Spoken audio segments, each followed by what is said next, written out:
السلام علیکم خواتین و حضرات، پیارے طلباء، آج ہم کلاس 7ویں کلاس کی اردو لازمی کا پہلا سبق پڑھیں گے۔ یہ ایک حمد ہے جو محترم حفیظ الرحمان غازی صاحب نے تحریر فرمائی اور اس کو ٹیکسٹ بک میں شامل کیا گیا ہے۔ اس میں یہ نظم جو حمد ہے، اس کو شامل کرنے کی وجوہات یہ ہیں کہ حمد کی آپ صنف سے واقف ہو کہ حمد کیا چیز ہے، حمد شاعری کی کون سی صنف ہے، اور حمد کا آپ مفہوم جان سکیں، اور حمد میں اللہ تعالیٰ کی عطا کی گئی نعمتوں کو جان سکیں۔ اس نظم کو بچے ترنم سے بھی پڑھ سکتے ہیں تاکہ وہ اس سے مزید نہ صرف لطف حاصل کریں بلکہ اس کو صحیح طور پہ سمجھ سکیں، نئے الفاظ بھی سیکھ سکیں۔ اس نظم میں جو خاص الفاظ دیے گئے ہیں وہ ہیں صحرا، گلشن، پردے اٹھانا، لبھانا اور ہراس۔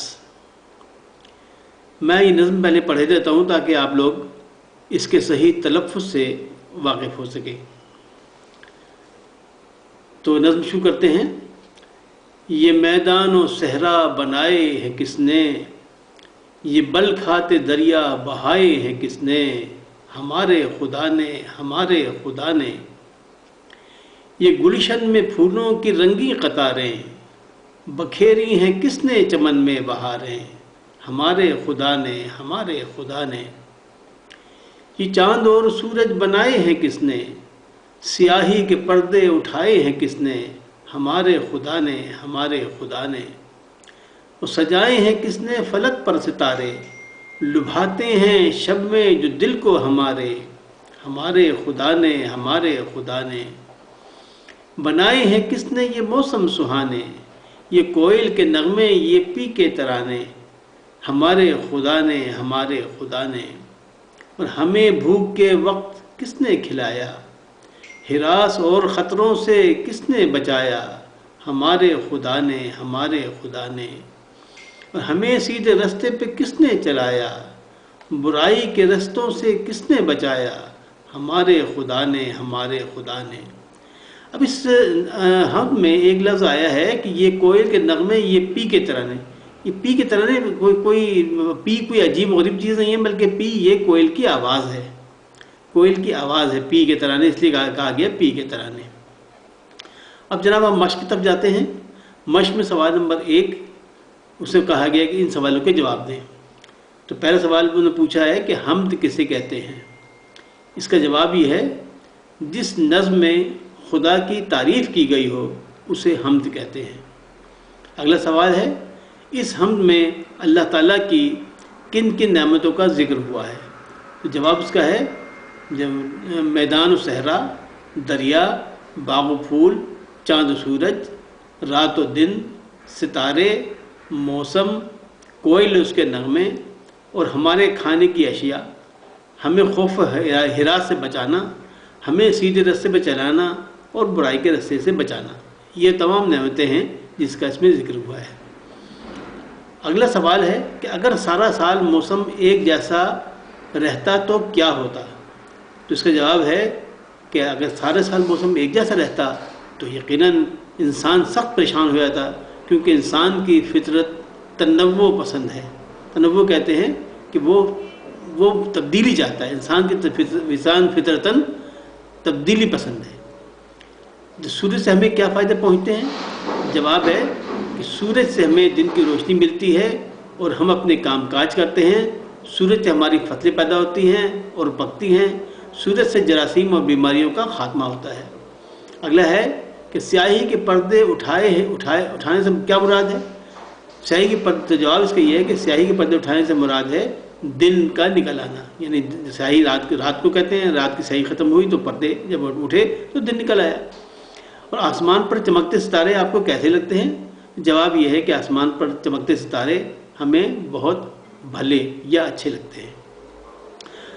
اب اس میں دوسرا سوال نمبر 2 ہے کہ سورۃ فاتح کی وہ آیت، اس کا ترجمہ لکھیں جس میں ہم اللہ تعالیٰ سے دعا کرتے ہیں کہ وہ ہمیں سیدھے راستے پر چلائے اور بھٹکنے سے بچائے۔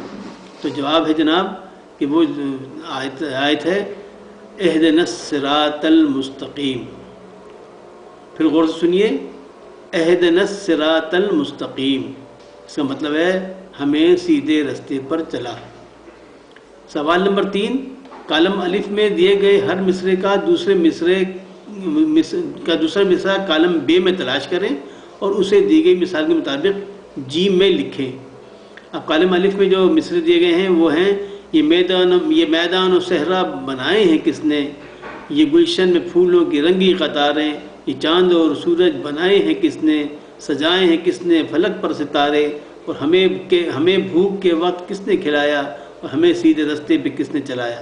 اب بے میں جو ہے وہ اس میں جو دیے ہیں مصرے، وہ ظاہر ہے کہ ان کا ترتیب بدل دی ہے انہوں نے، اور بے میں لکھا ہے کہ برائی کے رستوں سے کس نے بچایا، ہراس اور خطروں سے کس نے بچایا، لبھاتے ہیں دن میں جو دل کو ہمارے، بکھیری ہیں کس نے چمن میں بہاریں، یہ بل کھاتے دریا بہائے ہیں کس نے، سیاہی کے پردے اٹھائے ہیں کس نے. اب ہم نے کالم الف میں جو مصرع دیا گیا اس کو کالم بے کے صحیح مصرے سے جوڑنا ہے اور کالم جیم میں لکھنا ہے. تو کالم الف میں جو پہلا وہ ہے کہ یہ میدان و صحرا بنائے ہیں کس نے، اس کا صحیح جواب جو آپ نے جیم میں لکھنا ہے وہ یہ ہے کہ یہ بل کھاتے دریا بہائے ہیں کس نے. اب کالم الف میں لکھا ہے یہ گلشن میں پھولوں کی رنگی قطاریں، اس کا صحیح جو جوڑ ہے وہ ہے کالم جیم میں جو آپ نے لکھنا ہے کہ بکھیری ہیں کس نے چمن میں بہاریں. اگلا ہے یہ چاند اور سورج بنائے ہیں کس نے، تو اس کا جو صحیح مصرع ہے وہ جو جیم میں آپ نے لکھنا ہے وہ ہے سیاہی کے پردے اٹھائے ہیں کس نے. اس کے بعد جناب کالم الف میں لکھا ہے سجائے ہیں کس نے فلک پر ستارے، تو اس کا درست جواب جیم میں آپ نے لکھنا ہے وہ ہے لبھاتے ہیں شب میں جو دل کو ہمارے.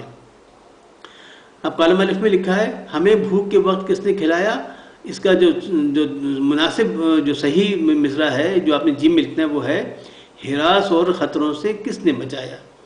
اگلا مصرع ہے ہمیں سیدھے رستے پر کس نے چلایا، تو جیم میں جو آپ نے اس کا جواب لکھنا ہے وہ ہے برائی کے رستوں سے کس نے بچایا. اب جناب چلتے ہیں سوال نمبر 4 کی طرف. اس میں کہا گیا کہ درست لفظ پر ٹک کا نشان لگا کر نظم کے مطابق مصرے مکمل کریں. تو میں نے بجائے ٹک کے اس کو انڈرلائن کر دیا تاکہ آپ لوگ سمجھ سکیں. تو جناب پہلا ہے یہ میدان و ڈیش بنائے ہیں کس نے، تو اس میں جو 4 چوائسز دیے ہیں وہ ہے سبزہ، بے دریا، جیم صحرا اور دال کوہستان. تو اس کا جو صحیح جواب ہے وہ ہے صحرا. تو فقرہ یوں بنے گا یہ میدان و صحرا بنائے ہیں کس نے. اس کے بعد اگلا سوال ہے یہ بل کھاتے ڈیش ہیں کس نے. اب اس میں جو چوائسز ہیں وہ ہیں الف چلائے، بے بہائے، جیم دوڑائے اور دال بنائے. تو جو سب سے مناسب ہے جو لفظ آپ نے یہاں لکھنا ہے وہ ہے بہائے. تو اس فقرہ یوں بنے گا یہ بل کھاتے دریا بہائے ہیں کس نے. اگلا ہے کس نے فلک پر ڈیش ستارے. اس میں 4 چیز کیا ہیں، لگائے، بنائے، دکھائے، سجائے. تو سب سے مناسب لفظ ہے سجائے. فقرہ یوں بنے گا ہے کس نے فلک پر سجائے ستارے. اگلا ہے بنائے ہیں کس نے یہ موسم ڈیش. چوائسز کیا ہیں، سہانے، پیارے، ہمارے، سارے.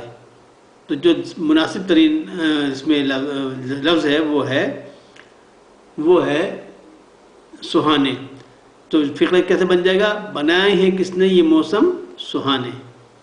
اگلا ہے یہ ڈیش میں پھولوں کی رنگی قطاریں. چوائسز کیا ہے، گلشن، الف گلشن، بے چمن، جیم جنگل اور دال نشیمن. تو سب سے مناسب اس میں جو لفظ ہے وہ ہے گلشن.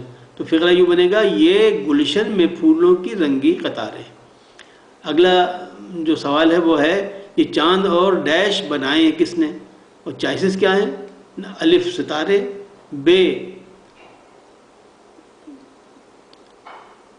تارے، جیم موسم اور دال سورج. تو جو سب سے مناسب اس میں لفظ جو لگے گا وہ ہے سورج. تو فقرہ یہ بنے گا یہ چاند اور سورج بنائے ہیں کس نے. سوال نمبر 5، ایک پیراگراف میں ان نعمتوں کا ذکر کیجیے جو اللہ تعالیٰ نے انسان کو عطا کی ہیں. تو اس کا جواب کیا ہے، اس کا جواب آپ یوں لکھ دیجئے کہ اللہ تعالیٰ نے انسان کو جو نعمتیں عطا کی ہیں وہ سب انسانوں کے لیے انتہائی کارآمد ہیں. مثلاً سورج، چاند، ستارے، دن، رات، رنگ برنگے پھول اور ان کی الگ الگ خوشبو، قسم قسم کے پھل اور ان کے الگ الگ ذائقے، مختلف موسم، بارشیں، ہوائیں، دریا، صحرا، سمندر، قسم قسم کی سبزیاں اور اناج، کھانے کے لیے مختلف پرندے، جانور اور سمندر اور دریائی مچھلیاں وغیرہ۔ سب سے بڑھ کر عقل عطا فرمائی کہ جس کی بدولت انسان نے اللہ تعالیٰ کی پیدا کی ہوئی چیزوں کو استعمال میں لا کر آج ان سے بے شمار فائدے حاصل کر کیے۔ سوال نمبر 6، کالم الف میں دیے گئے الفاظ کے ہم معنی الفاظ کالم بے میں دیے گئے ہیں۔ اس میں ایک مثال انہوں نے دے دی ہے کہ دی گئی مثال کی روشنی میں ہر لفظ کے سامنے اس کا درست ہم معنی لفظ لکھیں۔ تو کالم الف میں کیا لکھیں، کیا الفاظ ہیں؟ صحرا، گلشن، پھول، چاند، سورج، ستارے، فلک، ہراس۔ کالم بی میں کیا انہوں نے لکھے ہیں؟ آسمان، آفتاب، ڈر، باغ، ریگستان، ماہتاب، نجوم اور گل۔ تو اب ہم نے کالم الف سے کا جو لفظ ہے اس کا ہم معنی لفظ کالم بی میں تلاش کرنا ہے اور کالم جی میں لکھنا ہے۔ تو صحرا کا جو ہم معنی لفظ ہے وہ ہے ریگستان، تو آپ نے کالم جی میں کیا لکھنا ہے؟ ریگستان۔ اس طرح کالم الف میں دیا ہے گلشن، اس کا جو ہم معنی لفظ ہے وہ ہے باغ، تو آپ نے جی میں کیا لکھنا ہے؟ باغ۔ اس کے بعد لفظ ہے پھول، پھول کا ہم معنی لفظ کیا ہے؟ گل، تو آپ نے کالم جیم میں اس کے آگے لکھنا ہے جیم، گل۔ اس کے بعد جو لفظ ہے وہ ہے چاند، تو چاند کا جو ہم معنی لفظ ہے وہ ہے ماہتاب، تو آپ نے جیم میں لکھنا ہے ماہتاب۔ سورج، سورج کا جو ہم معنی لفظ ہے وہ ہے آفتاب، تو آپ نے کالم جیم میں کیا لکھنا ہے؟ آفتاب۔ اس طرح ستارے، کالم الف میں لکھا ستارے، اس کا جو ہم معنی لفظ ہے وہ ہے نجوم، آپ نے کالم جی میں کیا لکھنا ہے؟ نجوم۔ اب ہے فلک، فلک کا جو ہم معنی لفظ ہے وہ ہے آسمان، تو آپ نے کالم جی میں کیا لکھنا ہے؟ آسمان۔ اس کے بعد ہے جناب ہراس، ہراس کا جو ہم معنی لفظ ہے وہ ہے ڈر، خوف، تو آپ نے کالم جی میں لکھنا ہے ڈر۔ اچھا جناب، اب اس کے بعد انہوں نے کہا ہے کہ کسی اور شاعر کی ایسی نظم تلاش کریں جس میں اللہ تعالیٰ کی بنائی ہوئی چیزوں کا ذکر ہو اور اس نظم کو اپنی کاپیوں پہ لکھیں۔ تو میں نے ایک تلاش کر کے ایک حمد یہاں پہ لکھ دی ہے، آپ مزید تلاش کر سکتے ہیں اور جو آپ کو اچھی لگے اور جس میں اللہ تعالیٰ کی دی ہوئی نعمتوں کا ذکر ہو وہ آپ یہاں لکھ سکتے ہیں۔ لیکن میں نے بہرحال ایک صبا اکبر آبادی صاحب بڑے مشہور شاعر ہیں، ان کی ایک حمد یہاں پہ نوٹ کر دی ہے، جو میں آپ کو بعد میں آپ کے ای میل پر جب آپ صاف کاپی بھیجوں گا تو وہ اس میں آپ کو بھیج دوں گا۔ تو وہ نظم کچھ ایسی ہے کہ اے کہ حریم کعبہ ہے تیرے جلال کا نشان، اے کہ حریم کعبہ ہے تیرے جلال کا نشان، تیری ثنا میں محو ہے نطق و کلام اور زباں، اور خاک میں ہیں چھپی ہوئی کتنی تیری نشانیاں، اور تجھ سے گلوں میں رنگ و بو، تجھ سے بہار بوستاں، اور تیرے جمال ذات پر ڈالے گا کیا کوئی نظر، اور تیری صفات کے نقوش برگ و شجر سے ہیں آیاں، تیرے کرم سے مستفید کوہ بھی رہ گزار بھی، اور تیری دعا سے فیض یاب دشت و جبال و بوستاں، اور پیکر خاک کو ملی تیری رضا سے زندگی، خاموشی